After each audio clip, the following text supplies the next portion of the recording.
पहुंचाने के लिए संदीप जैन हमारे आज के एक्सपर्ट का रुख कर लेते हैं। संदीप जी, आज के मार्केट पर आपकी क्या राय है? छोटा हफ्ता जरूर है लेकिन लंबा वीकेंड भी है, और मार्केट के लिए कौन से ट्रिगर्स अब काम करने वाले हैं? साथ ही इंट्राडे खरीदारी सोमवार के लिए कहां पर करने की सलाह देंगे, और हफ्ते भर का नजरिया रखना हो तो कहां पर? या बहुत ही एक्साइटिंग वीक था। वैसे देखिए, एक जबरदस्त फॉल के बाद पूरा मार्केट रिकवर किया और आज तो चौतरफा तेजी थी। सिर्फ आईटी में थोड़ा बहुत लाल निशान देखने को मिले, but overall it was an exciting week. और मुझे ऐसा लगता है कि जो करेक्शन था वो हेल्दी, और कहीं ना कहीं वापस जो बाउंस किया है तो काफी कॉन्फिडेंस लाया। और मिड कैप स्मॉल कैप जबरदस्त चले थे, और वही मेरा काफी फेवरेट स्टॉक्स मैंने वहां से भी रेकमेंड किए हैं।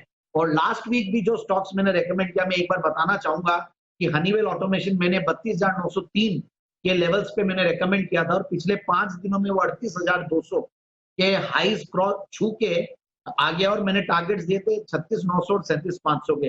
अंबुजा सीमेंट एक रॉकस्टार रहा पूरे वीक का, वो भी एक जबरदस्त परफॉर्मेंस दिया, 251 की हाई उस दिन छुआ।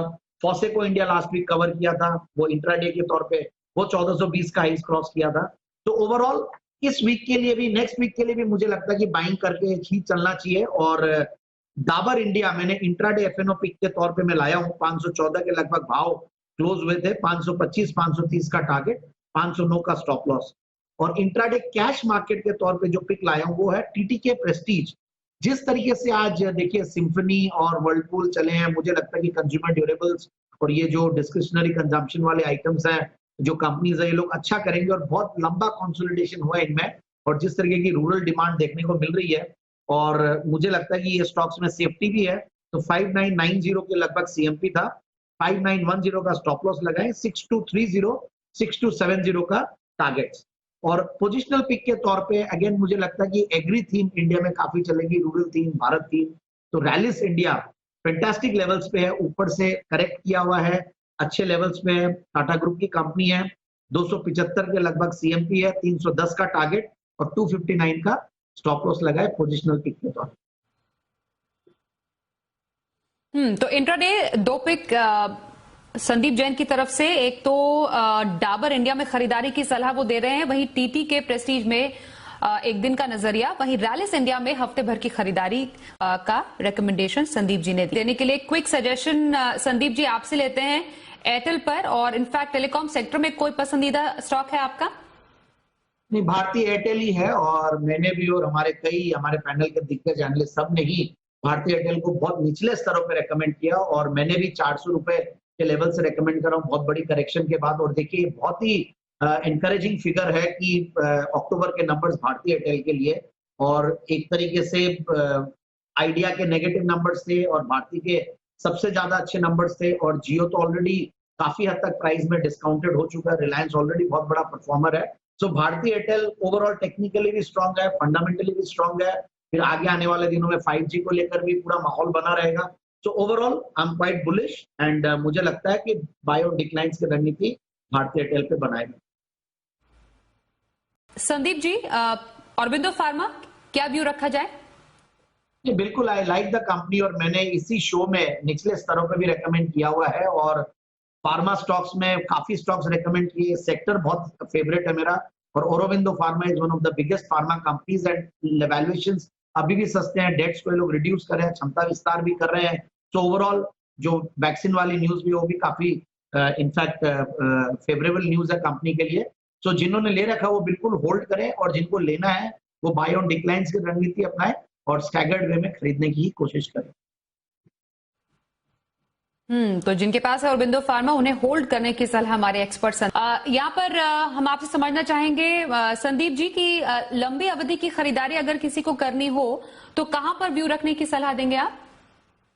बिल्कुल, देखिए जीएनएफसी एक बेहतरीन फर्टिलाइजर, केमिकल्स और इवन थोड़ा बहुत आईटी में भी प्रेजेंस है इस कंपनी का, वो स्टॉक मैं लाया हूं आज। और ये स्टॉक मैंने पहले भी रेकमेंड किया हुआ है अपने चैनल पे, और सितंबर के क्वार्टर के पहले की बात थी वो, और उसके बाद सितंबर के क्वार्टर्स वर वेरी गुड।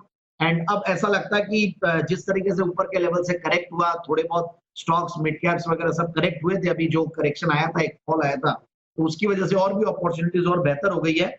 और सबसे बढ़िया बात है, 6-7 के पी मल्टीपल पे स्टॉक है, और आप देखिए करीब 3300 करोड़ की मार्केट कैप है, मगर 500 करोड़ के लगभग कंपनी सालाना कमाती है। और फर्टिलाइजर सेक्टर ओवरऑल बहुत अच्छा करेगा। देखिए जिस तरीके का मॉनसून था, खरीफ की फसल अच्छी गई, रबी की बिजाई भी बहुत अच्छी हो रही है। So I am very bullish on the fertiliser sector. Already Chambal है, आरसीएफ है, कोरोमंडल है, सब ये भी रेकमेंड करते आए और बहुत सब अच्छा परफॉर्म कर रहे हैं। सरकार डीबीटी पे बहुत ज्यादा फोकस कर रही है, जो डायरेक्ट बेनिफिट ट्रांसफर है, तो वो भी एक बहुत बड़ा इन कंपनियों की बैलेंस शीट्स के लिए बहुत बढ़िया रहता है। फिर केमिकल्स में बहुत अच्छा रेवेन्यू स्ट्रीम इनका है और काफी कैश एक्रू होता है। डेट फ्री कंपनी है। सितंबर 2019 में 85 करोड़ का पैट था, तो इस बार सितंबर 2020 वाले सितंबर क्वार्टर में 141 करोड़ के लगभग। डिविडेंड अच्छा खासा देती है कंपनी, 2.3% का डिविडेंड यील्ड है। Price to book value multiple 0.62 only, यानी कि 350 रुपए की बुक वैल्यू उसके सामने 217-220 के लगभग की प्राइसेस है। तो आई am very bullish on the stock और मुझे ऐसा लगता है कि इस टाइप की वैल्यू इन टाइप के मार्केट्स में खरीदना चाहिए, जहां मार्केट्स बहुत चल चुके हैं, तो थोड़ा बहुत आपको सेफ्टी के साथ खेलना है। तो ये आईटी, फार्मा, एफएमसीजी और फर्टिलाइजर्स, एग्रीथीम, ये सबको हम रेकमेंड कर रहे हैं। तो this is a great stock and I feel कि इस स्टॉक को 270 से 290 के टारगेट के लिए आराम से लिया जा सकता है। लंबी अवधि की खरीदारी जीएनएफसी में करने की सलाह संदीप जी की। संदीप जी, जिससे पहले हम आपको शुक्रिया कहें, आखिरी सवाल आज के शो में आपके लिए रहेगा, क्योंकि अगला हफ्ता साल का आखिरी हफ्ता है। 2020 को हम अलविदा कह देंगे, तो क्या खास अगले हफ्ते में रह सकता है? बाजार को फोकस कहां पर रहने की उम्मीद है?